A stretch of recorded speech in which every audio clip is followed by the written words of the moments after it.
I don't know if this is visible or not, how heavy it's coming down. Oh yeah, I can see it somewhat. Here you go. It's been non-stop this heavy since about 2:30 this morning, Sunday morning, when I was at work. The road wasn't bad then, but I'm pretty sure it's bad now.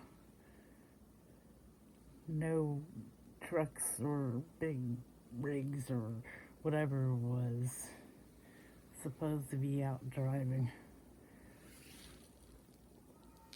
They were being stopped, pulled over, or whatever. It's Sunday, 10:30 a.m., and this is not supposed to stop until like Monday sometime. I haven't seen this in a while. And it's only 10 degrees out, too, to boot. My house is cold because it's poorly insulated. Whatever. Be safe out there and don't go out there, actually.